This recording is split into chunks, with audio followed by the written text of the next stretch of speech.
Asian can't drive. I mean, if you happen to go to the US, if you're from Japan, you might be informed that you can't drive. Although it's not the case. I mean, the worst combination that we hear is you're Asian, you're women, you really can't drive. But that's really not the case. I'm going to give you a roughly like 1 hour talk on why we choke or thrive under pressure, the psychological winning or breaking down when it matters most. And today, basically 3 parts, or technically 2 parts. I'm going to talk about choking under pressure, like a definition theories or hypothesis, and some experiment, like basically how people kind of messed up, and talk about intervention, how people thrive. And these are related to, I say, clutch performance, or you can just simply think of really good performance. Some are related to confidence or enhancing expectancies or expectations, and some are related to self-talk or attentional focus. They are very closely related to each other.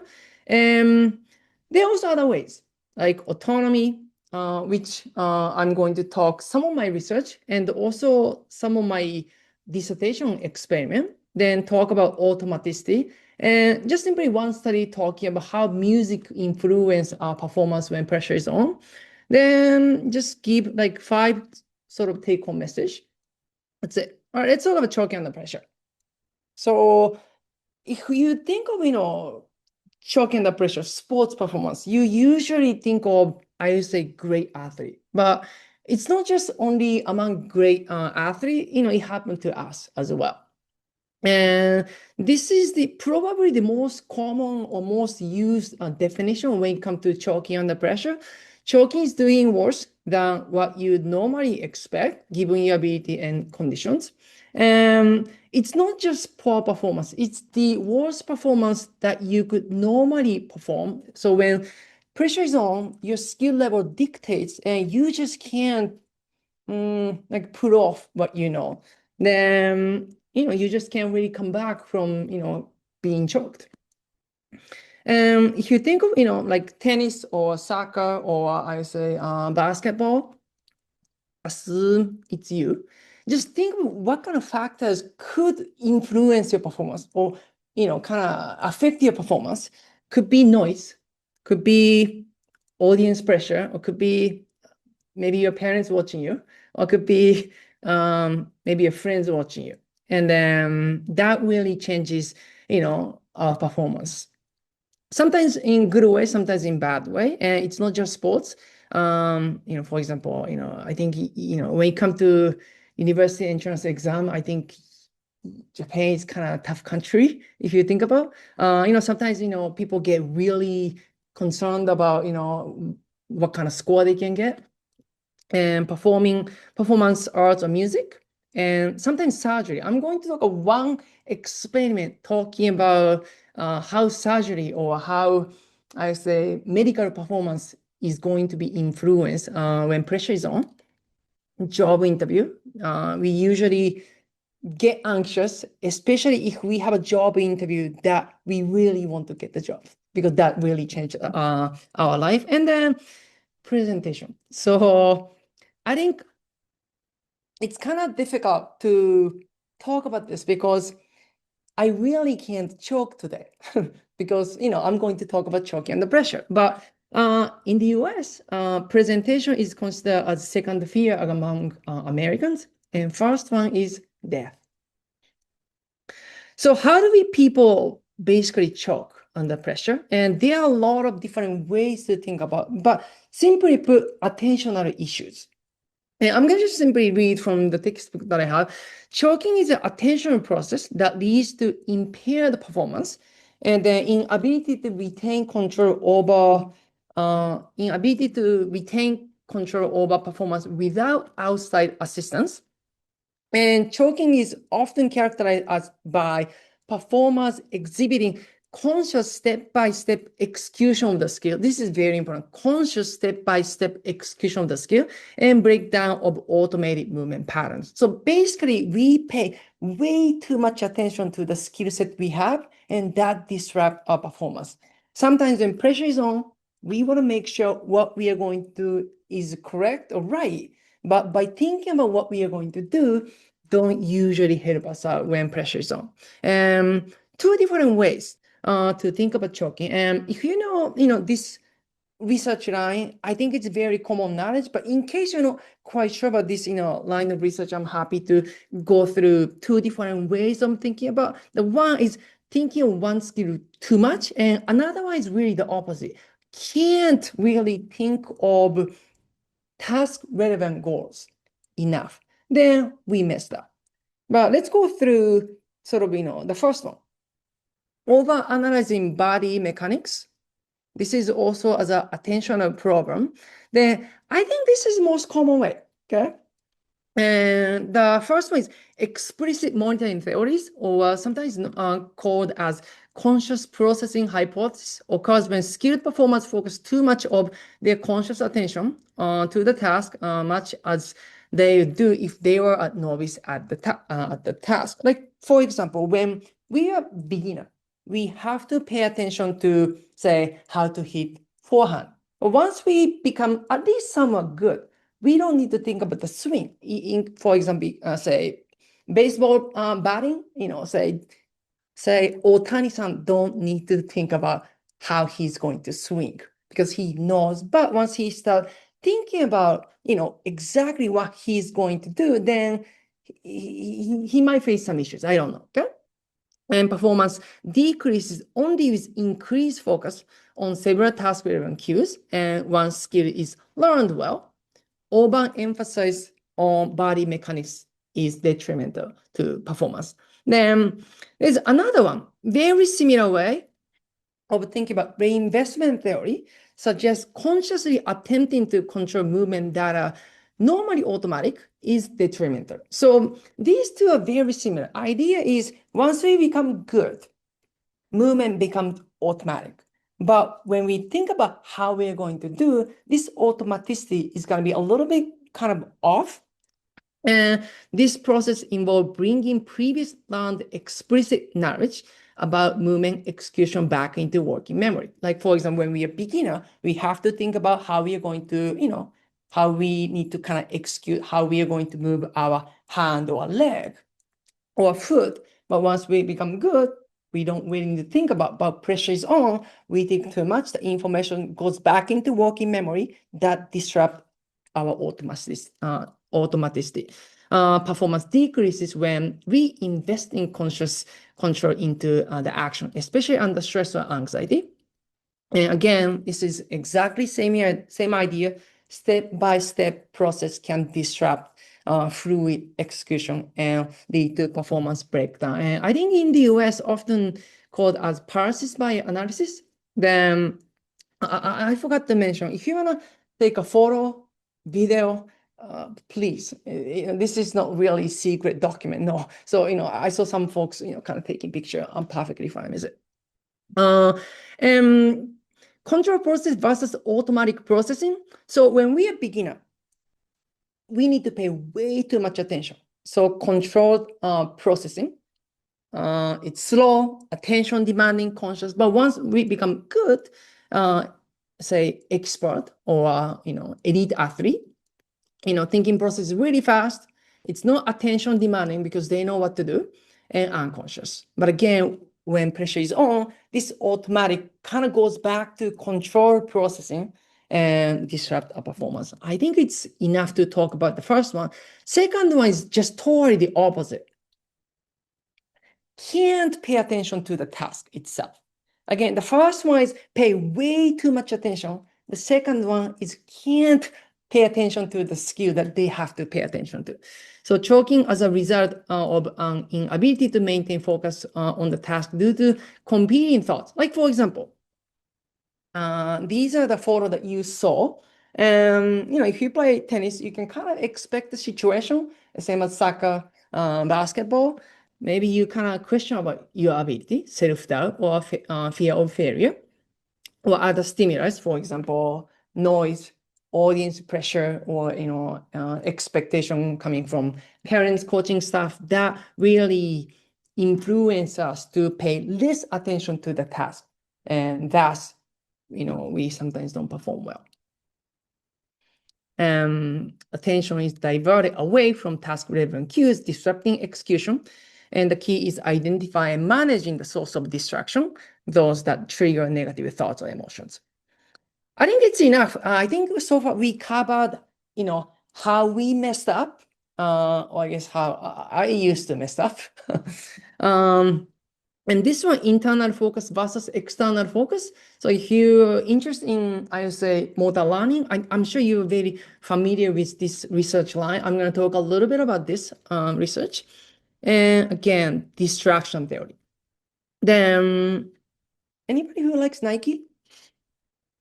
Great. Only one? I used to like Nike. Or I guess I can say I used to love Nike. Now I like Lululemon, okay? Because it's really comfortable, okay? But I think this really sums up really well. Just do it. It's something that we can't just do it when pressure is on, because we want to make sure what we are going to do is correct. We pay way too much attention. We messed up, okay? Oh, if you want to, you can take a photo. All right, how about neurophysiological findings?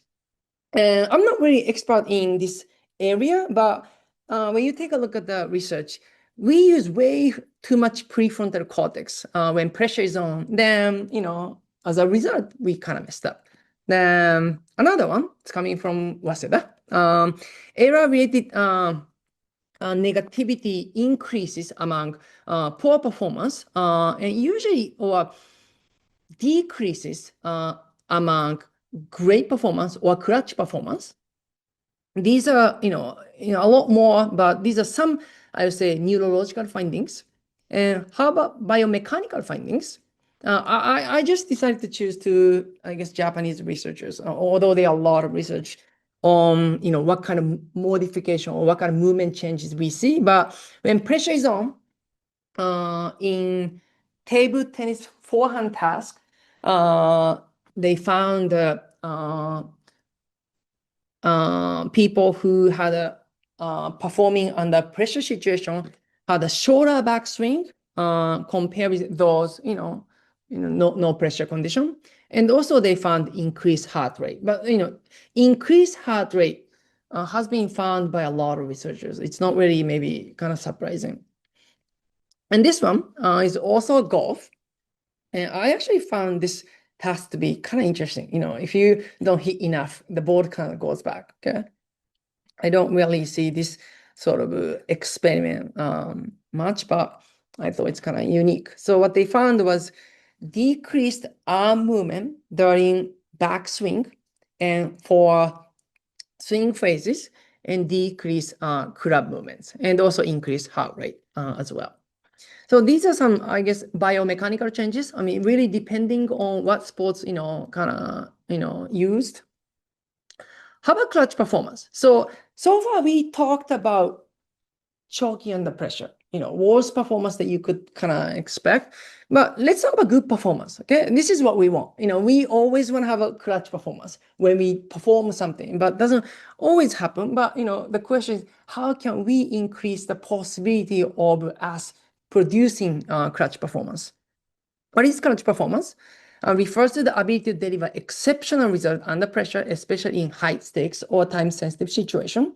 Unlike choking, clutch performance remain composed and focused when pressure is at its peak. Attention is directed towards task-relevant cues, not too much, just enough, and arousal is regulated to an optimal level.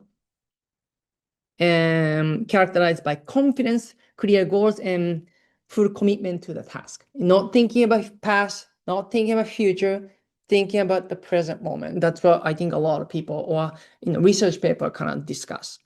And I think this is the very first, not the experiment. Wait a little more. I'm going to talk a lot of experiment today, but this is not the experiment, but more like a sort of like a theory-based paper. Choking versus clutch performance. So when you take a look at this one, sports confidence is really important. Self-confidence is really important. High is better. Perceived control and implicit knowledge. It's necessary when it comes to clutch performance. And how about choking under pressure? Well, I guess simply you could say not good performance. reinvestment, think too much, and cognitive anxiety, somatic anxiety, and self-focus. Pay, too much attention to ourselves. Usually disrupt our performance. And important psychological factors that affect choking, distractions, debilitative anxiety. So there are two different ways to think about anxiety. Some people view anxiety as positive, but some people view anxiety as negative. That called as debilitative anxiety and low perceived control. And self-efficacy, attentional control, how, we view anxiety is very important. This is relatively new study, kind of theory talking about, how do athletes perform well under pressure, means basically clutch performance. And pre-performance routine, stimulated practice, and goal, outcome versus specific objective or measurable goal. These are some, I would say, factors that influence choking or that increase, our motor performance. And this is really the conclusion from, I would say, kind of the beginning of, my talk. Higher confidence is good. Higher self-efficacy is good. Higher perceived control is good. Anxiety really depends. It's not we want no anxiety. No, we want to have some anxiety. But really what matters is the way we think about our anxiety. Some people view anxiety as great just because it motivates us. That means it's good. But some people view it as, I can't do this anymore. Then you probably can't do this anymore. And self-focus, low is good.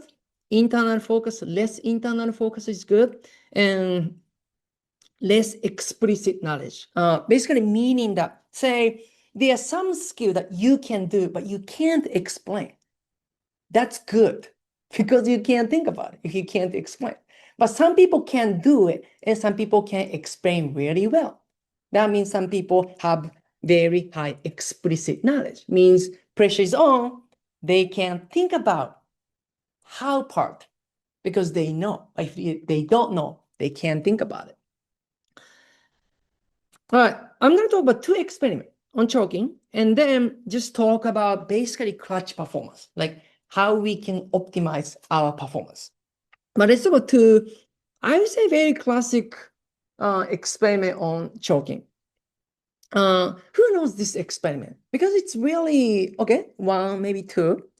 You will notice today a lot of experiments used by kind of using golf putting task, just because I think it's easy to manage. And I also use in the past. So dual condition, repeat different words. So what researcher wanted to do is to say, I'm going to force you to think about different words when you're going to perform golf putting task. That's not allowing you to think about how part.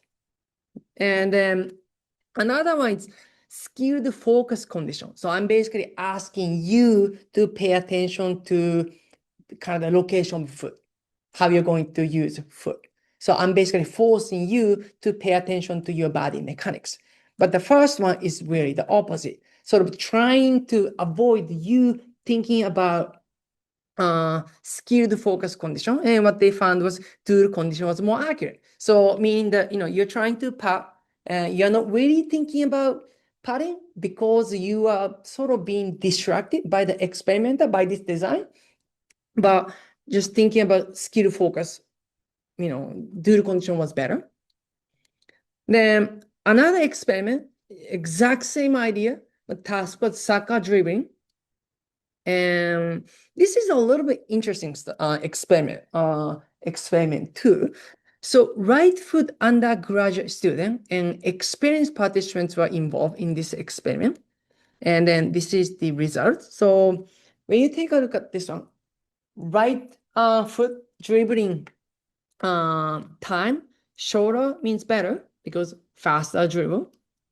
And this is left foot. Just know participants are right foot. Okay? Among novice, skilled focus was better because a little bit shorter. But when it comes to experience, it's not the case. being disruptive or not thinking about skill focus is better. But when it comes to the left foot, same thing. Among novice, among experienced, thinking about skill focus was better. So once we develop our skill set, then it's not really a good idea to use skill focus. But if we haven't really developed skill yet, thinking about skill is not about, it's good idea or it's necessary because we're a beginner. And another experiment, golf putting, speed instruction versus non-speed instruction. Just kind of think of, you as an experimenter, as a participant, trying to kind of understand this experiment. Then one condition, I'm going to ask you to putt as fast as possible, as quick as possible. Don't spend a lot of time and putt. But another condition, I'm kind of asking you to spend as much as time you need. Each part you spend a lot of time, take time, kind of picture exactly how you're going to do, then perform. Okay. The question is, which is better? And among novice, speed putting instructions, not really. Okay, a lot of errors. But when it comes to skilled performance or skilled athlete, speed putting was better. And less is better because the deviation was smaller. I probably should have talked about that. So really, depending on our skill set, kind of which is more effective. But once we become good, think about, kind of our instructions isn't quite effective. All right. Spending more time was not helpful for expert. More opportunity to think of their actions, hindering performance. More explicit knowledge can be used, hindering our performance. And how about reinvestment? I'm going to go very quick. Factor one, self-consciousness, conscious motor processing. If you have higher scores, you are more likely to think about your movement. This is one of my studies. Understand athletes who are more likely to choke among tennis players in the US and Japan. And this is just simply, survey used. And what we found was if we have a more score, more, time to think about our movement, and self-efficacy ability to, choking under pressure, more time to think about, they are more likely to have a higher passive choking, higher self-efficacy, less choking. And this is one experiment in surgical performance. Compare high reinvestment and low reinvestment on surgical performance under psychological pressure. And this is the task. It's kind of interesting task. You are trying to use some kind of scissors. Looks like a scissors. You're trying to move the object, but you're actually going to see monitor. And I think this is kind of a common task. And what they found was if you have a high reinvestor scores, means you are more likely to think about your movement, and they are actually slowing down when pressure is on. So completion time. And this one, completion time. So when there is no pressure, low reinvestors, high reinvestors, same time. But when pressure is on, here, time pressure, low reinvestment. That means those who are less likely to think about how they're going to move, basically perform a lot quicker. Then if you think about surgery performance, it's good to perform quick because kind of pressure is on, you have to do quick surgery to, save the, people's lives. So, okay. How can we avoid choking under pressure? Let's talk about intervention. And now talk about confidence.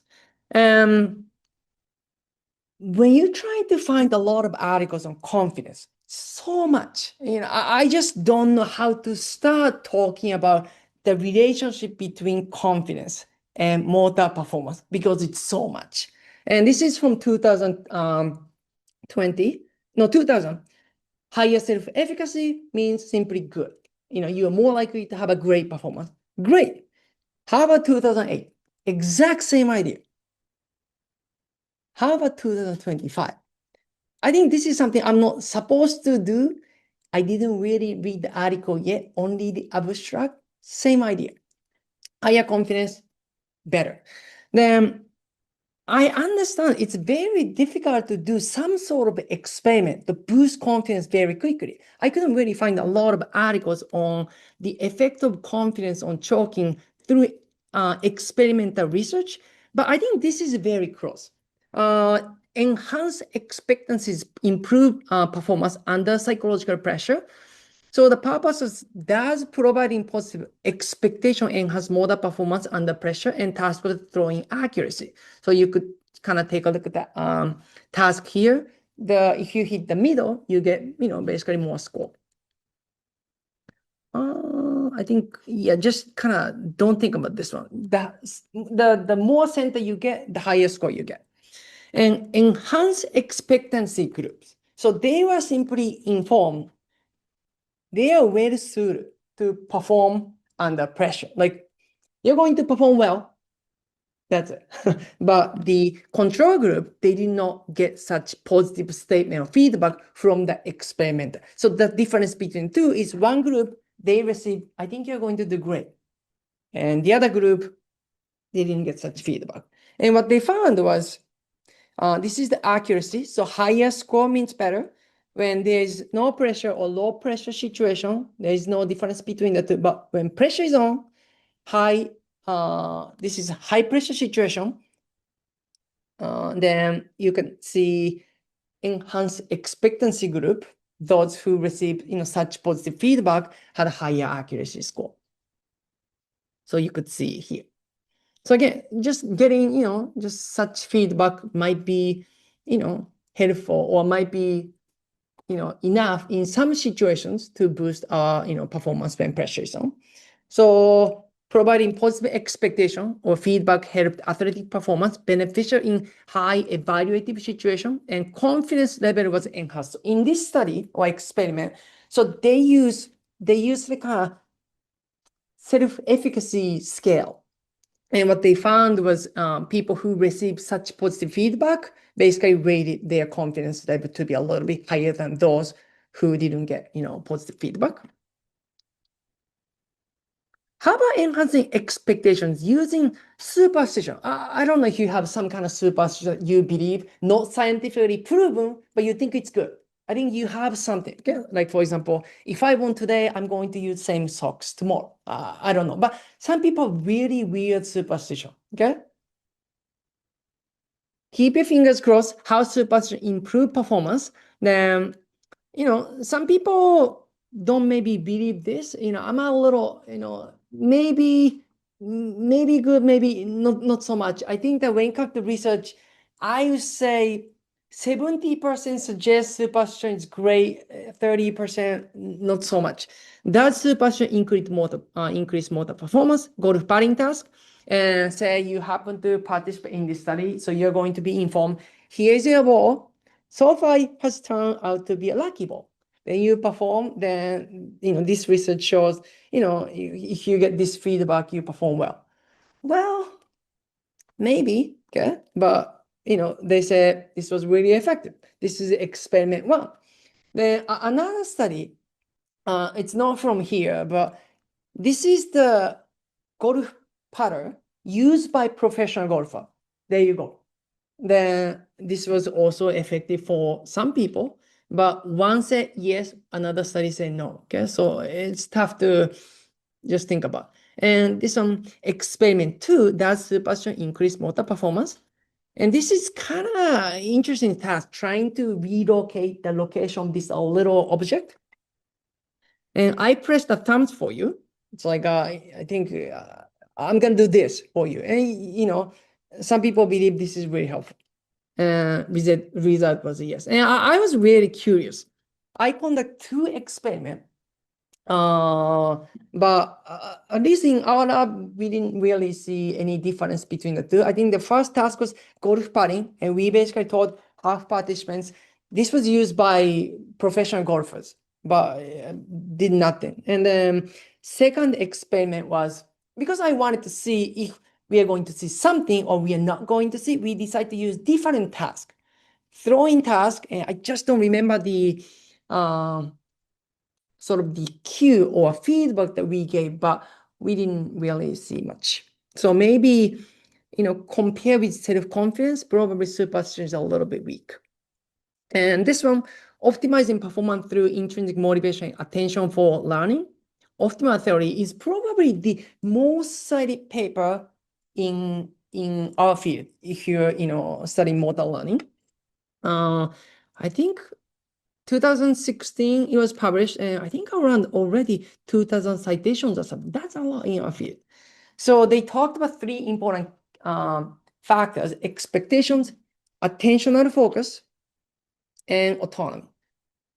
And we just talked about expectation piece. Again, if you want to take a photo, please. We just talked about enhanced expectancy. If we increase our confidence or expectation, we are more likely to focus on the task goal. And because of that, we increase our motor performance and we increase motor learning. And if we do that, we expect it to perform well again. And that also leads to increased focus on the task. And I'm going to talk a little bit about autonomy support today, and also talk a little bit about external focus. And now let's talk about the second way, self-talk or attentional focus. Anybody who is familiar with self-talk or attentional focus? Kind of? Okay, very good. Okay, so self-talk is really, we do this all the time. We talk to ourselves, like, I can do this, or I can't do this, okay? Or, I'm hungry, or, I'm bored, or, I don't know if you talk to yourself all the time, but if you do, that means you're very expert when it comes to self-talk, okay? This is the very first, I would say, meta-analysis on, I would say, self-talk, and they talked about difference between motivational self-talk and instructional self-talk. So motivational self-talk usually, I can do this, Instructional self-talk really depends on the task. But motivational self-talk, a lot of time, like, I can do this or I can do it, okay? And which is better? They really didn't talk about, or I guess compare with control group self-talk, regardless of the types of self-talk is better. Okay, very good. And this is another review, and they talked about, using self-talk to boost confidence is very important. Like, for example, when pressure is on, you have to perform well. You tell yourself, I can do this. And I think you're right. I think you can do this. Okay? Because when pressure is on, you have to do it, and you start questioning about your ability, you have a higher chance of not doing well. Make sense? And two different types of attentional focus. So it's a little bit off from self-talk, but very same idea. So internal focus, performers or learners focus conscious attention on their body movements. Like, for example, if you start paying attention to how you're going to move your hand or leg while you're walking, there is a chance you actually walk like this. If you pay a lot of attention, to your body mechanics, okay? But if you're not thinking about how to walk, you can really walk without any issue. But sometimes when people are watching you, you want to be looking good. You pay attention to how you're going to walk, a lot of chance your walking pattern is a little bit off. It's kind of same as, step-by-step process, which we talked about at the beginning of this talk. The external focus, I don't want to say it's the opposite. It's just different way of thinking about attentional focus. But performers and learners focus conscious attention on the intended movement outcome or effect of their actions on the environment. And I'm going to talk a little bit about difference between the two. And the question is, which one would generally enhance motor learning or performance? You can just kind of simply think of external focus is thinking about your body mechanics. Internal focus. External focus is not thinking about your body mechanics, but trying to basically perform in a way that you're hoping to do. And this is the very first study comparing the difference between internal focus and external focus on motor learning. And I'm going to kind of show you this one. Can you see this like a red dot? So there's a marker here. Then question is, you're trying to stand or hop on this platform, and goal is to stand and don't move. And then you could be asking to keep focus on your feet. Keep feet horizontal or keep markers horizontal, where the goal is set. You want to stand still, not moving at all. That's the goal. And the question is what you're going to pay attention to. And this is the very first study comparing the different focus. Then what they found was, this is time balance. So the higher means better, means you could stand on this platform without touching one of the edge.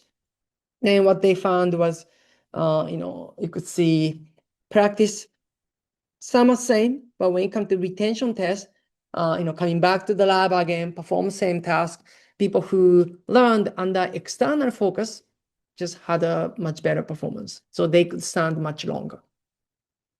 This is practice, retention. So you could see external focus enhanced balance performance. Compare with internal focus. Then I think there are more than like 400 experiments. I'm not gonna talk about everything. I'm gonna talk about only one or two. This is golf.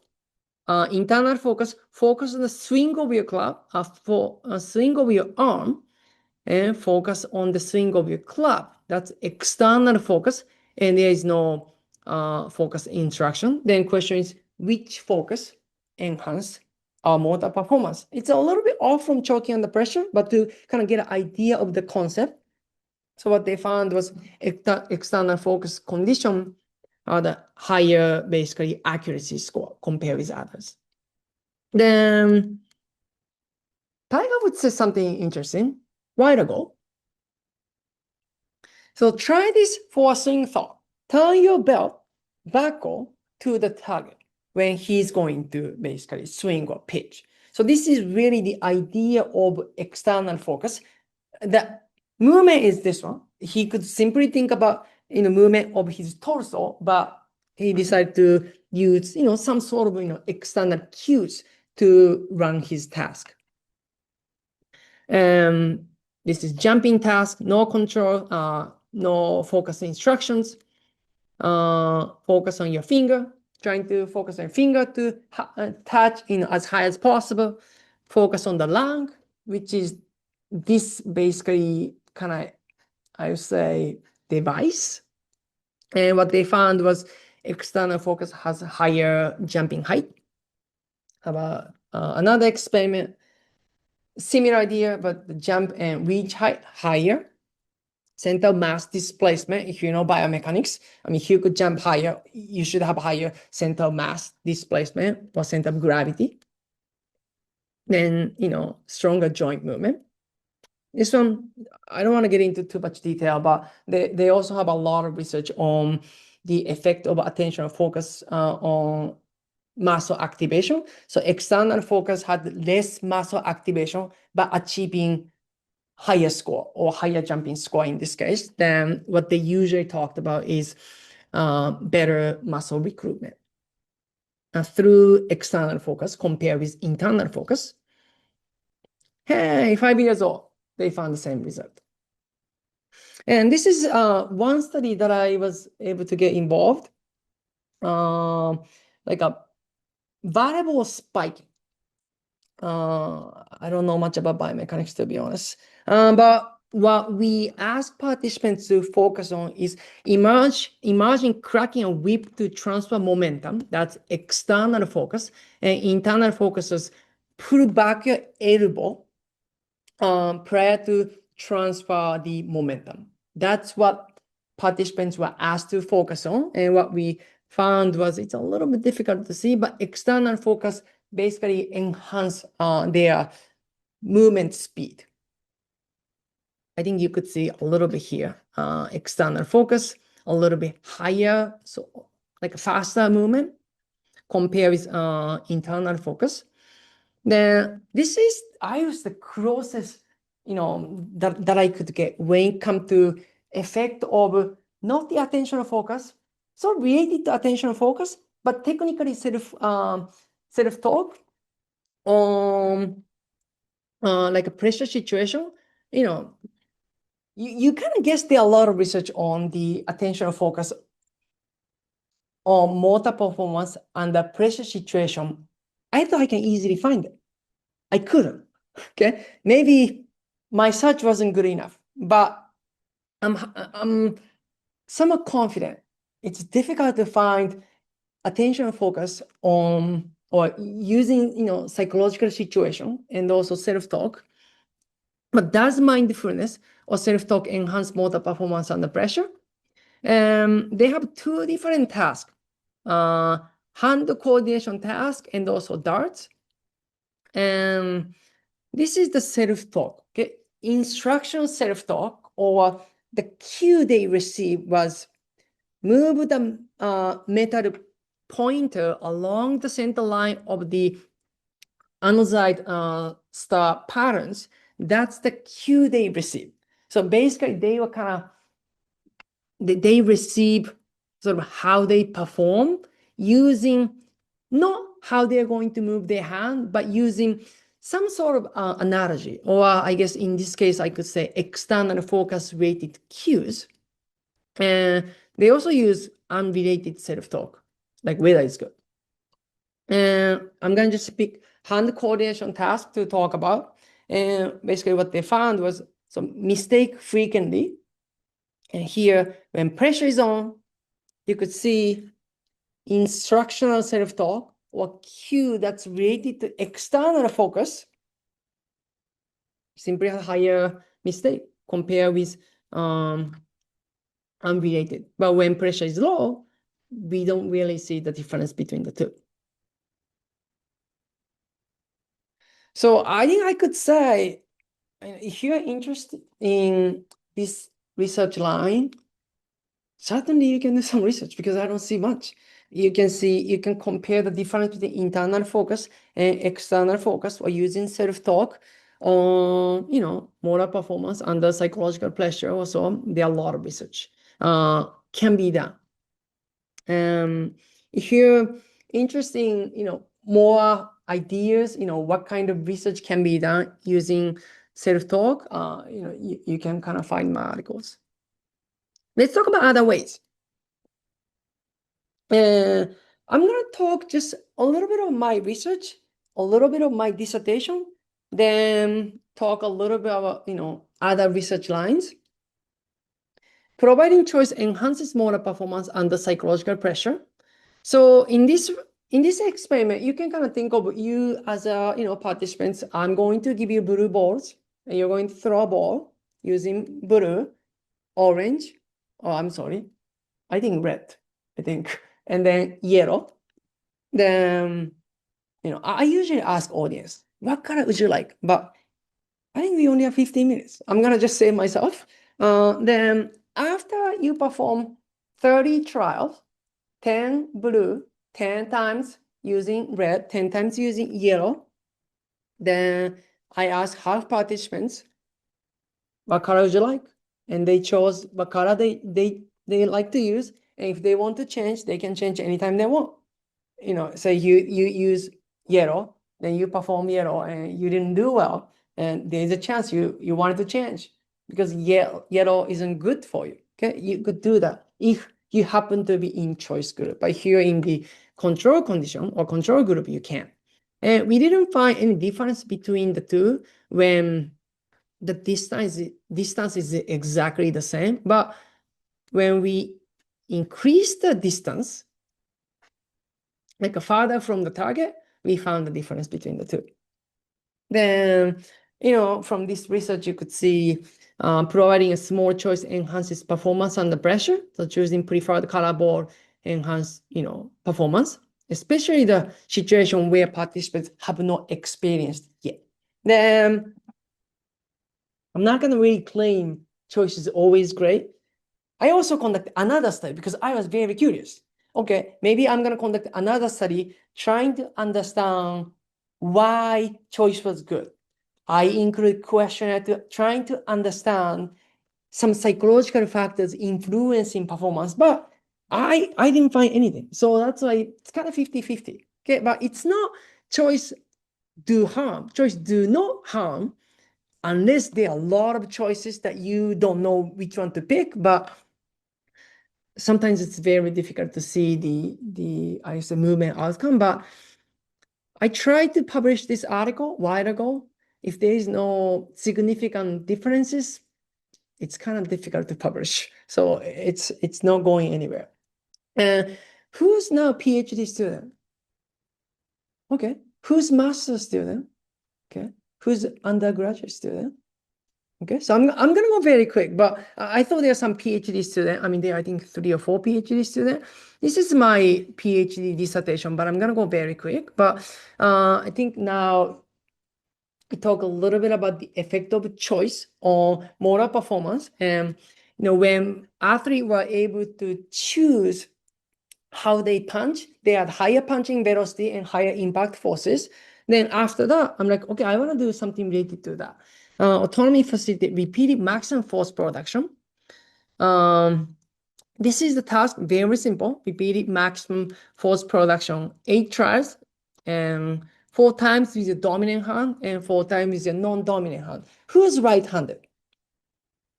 Who's left-handed? Okay, only one. Interesting. Okay. But you can kind of think of you as a participant here, but I'm going to ask you to perform with your dominant hand. You're going to perform max. Then after 20 seconds, I'm going to ask you to perform with your non-dominant hand. Then here's kind of the idea. When you are in choice group, I'm going to ask you how you want to complete. Remaining 6, basically maximum force production. 3 times is your dominant hand, 3 times is your non-dominant hand. Then a lot of people chose dominant, non-dominant, dominant, non-dominant, dominant, non-dominant, but really depending on, subject, sometimes they want to go, no, I'm going to go with non-dominant. Okay. Non-dominant, dominant, then dominant again, non-dominant, sometimes I don't know what they want. Okay. But control group, they couldn't choose. They were just simply yoked or paired with another participants. Then what we found was, this is a pretest, around the same. And control group a little bit lower, decrease a little bit due to probably fatigue. But choice group did not increase, but at least some sustained. Then this is the second experiment. So in the US, I was asked to conduct 3 experiments. So I did 3 experiments just to graduate. This is the second experiment. Autonomy enhances running efficiency. So, if you're coming from, exercise physiology lab, this might be very exciting for you. If not, I don't know. Okay, but task was day 1, greatly exhaustive exercise test. Basically, you're going to run until you can't run anymore. It's not fun, I say, experiment. Okay. But I recruit students from, college professors class for their extra credit. I got a lot of students from biomechanics because biomechanics was really difficult class just because of the teacher. But that was really helpful because we could recruit a lot of students from biomechanics classes who are not doing great. Then day 2, based on the score from day 1, they run a little bit faster or could be a little bit slower, just simply run 20 minutes. There was just think about the treadmill here, and there's a big monitor just like this. And I'm going to ask you to pick 5 photos that you like to see kind of continuously. And if you're in the choice group, you pick. If you're not in the choice group, I pick for you. Then some people chose city views. Some people chose, sort of more like a nature views. Really depends on, person's preference. New York, I think you could get this one, Tokyo, right? Probably Shinjuku. This one is, where is it? Taiwan, okay? Some people ask, how did you pick these photos? I just chose based on the location where I have been to and also where I wanted to go. There's no scientific reason involved. 5 minutes warming up. This is day 2. 65% of VO2 max. So that means if you have a higher stamina, you're going to run a little bit faster than others. Then choice group chose and control group didn't. And what we found was, this is heart rate. Choice group has lower heart rate. Again, exactly same intensity, but lower rate. Think about what that really means. How about oxygen consumption? How much oxygen you use while running? Choice group a little bit lower. So you could see a little bit more effective way of running when they get to choose what they want to see. And similar research, were done by other researchers as well, like running inside or running outside. And this is the third experiment. This is plantar flexion. It's like a foot movement. I'm not gonna get into the detail, but they had 3 different torques: 80%, 50%, 20%. Exactly same power, same torque, but people who were able to pick the order of sort of power or order of intensity, they had a lower EMG activity, means they had probably less core contraction, but producing the same torque, 80 and 20. And music, okay? I mean, who doesn't like music? Yeah. So there, I think 3 or 4 research, maybe 3, when it comes to experiment. I thought this is kind of interesting research. Does listen to music act as a dual task? Because if you listen to music, that means you are kind of being disrupted, right? Sometimes you listen to music while you're studying. I don't know if you're really studying, if you really pay attention to the music, but they chose athletes who pay too much attention to their movement, like a skill focus. So they had a kind of selective, I would say, selective populations, Then they wanted to test this idea. Task was basketball free throws. And hypothesis was listen to music, enhance motor performance under pressure just because they get distracted, and then they're not going to think about their mechanics. So this is pressure situation. This is no pressure, no pressure, pressure, no pressure, pressure plus music. And what they found was, so this successful shot, that means higher score means better. And this is no pressure condition. This is pressure condition. And you could see here, when music was on, can you see a little like higher score? So if you pay a lot of attention to your mechanics, maybe you use music to distract yourself, then maybe you perform well when pressure is on. So this is, I could say this one is more like a qualitative research. They have only like 7 participants. This is result from participant A and another participant here, case 2, Nicole, around same, pressure is on, performance is a little low, but when music is on, it's a little higher. You could see here a little bit. So music acted as distraction from self-focus, attentional focus, and performance enhanced, which related to enhanced motor performance. I'm sorry, I should remove that. How about writing down? This is kind of interesting. I want to share, although this is not related to study, I mean the sports. Does writing down your concerns, negative thought, help math performance under pressure? Anybody knows about this research? Very good. Any others? This is kind of interesting, okay? So if you're very concerned about your exam, this might be kind of a good option, okay? Hypothesis was writing down negative thoughts or concerns would help. I mean, what they found was yes, but they measured test anxiety level. How much are you worried before taking exam? And there are 2 different groups.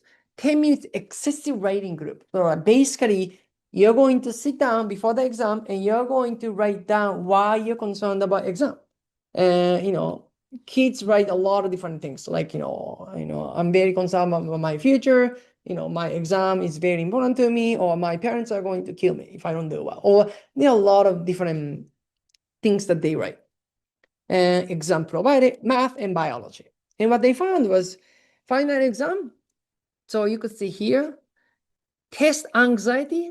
When you have a higher test anxiety, your score is low. This is negative, how do you call it? Negative correlations.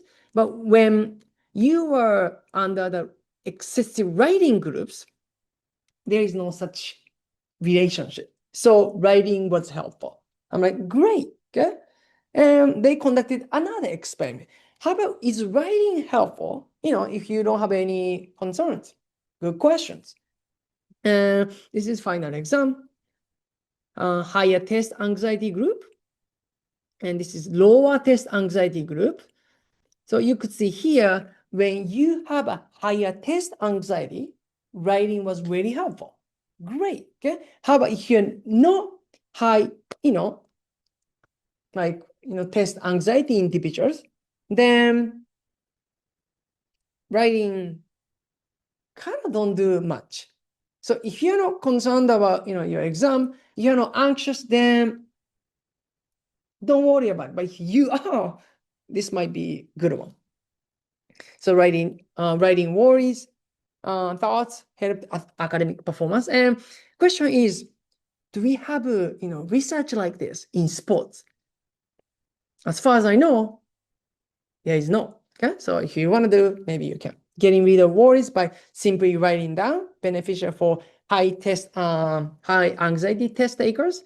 It could apply for athletic performance. And this is the last line of research that I'm going to talk about today. And I think this one is a little bit difficult to kind of grasp the idea if you're from Japan. But if you're not from Japan, I think you could sort of relate to some of the idea that I'm going to share. So who's from Japan? Okay. About half. Who's not from Japan? Okay. I like you guys. Okay. Very good. Okay. So it's very difficult to kind of explain stereotype. Just because in Japan, usually there's just a lot of Japanese and not many people from different countries. So that's why it's kind of difficult to think about, for example, race or different culture, just because technically in Japan, nicely put one culture, okay? But, can stereotype threat affect motor performance? This is not related to choking under pressure, but, there are a lot of people kind of talking about how negative stereotype disrupt our performance when pressure is on. Then I'm going to just share some of the, I guess, some of the negative stereotypes that at least I hear, okay? Greater awareness of negative performance stereotype can lead to choking under pressure. Just being stereotypes negatively is enough to drive down performance. I'm like, good. And I'm going to just give you some of the, I guess, popular stereotype that at least I hear in the US, not here in Japan. This one is maybe, okay? Girls are not good at math, meaning the boys are good at math.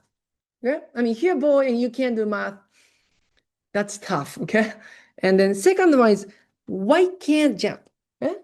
Just because if you see basketball, okay? When you come to race, white, black, there are a lot of black athletes.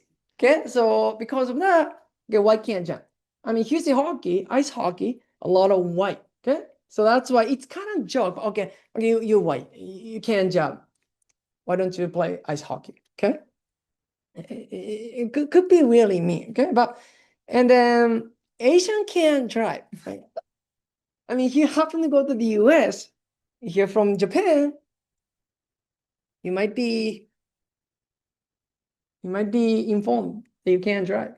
Although it's not the case. The worst combination that we hear is you're Asian, you're women, you're old. You have 3 combinations, you really can't drive. But that's really not the case. Again, this is just the idea of negative stereotype. But if you believe if that's the case for you, probably that's the case for you. And old adults do not perform well on athletic tasks. Like for example, if you're old, I'm not going to define what old really means. But if you view you as an old individual, then your athletic performance might be, in a bad phase or bad shape.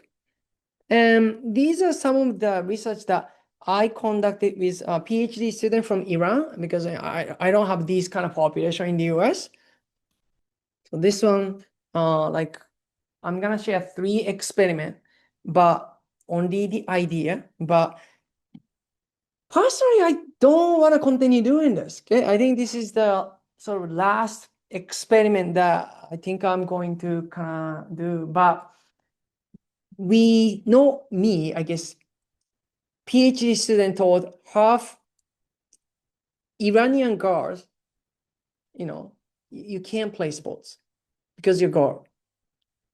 Then that's, I guess, enough to, degrade their learning outcome or moral performance.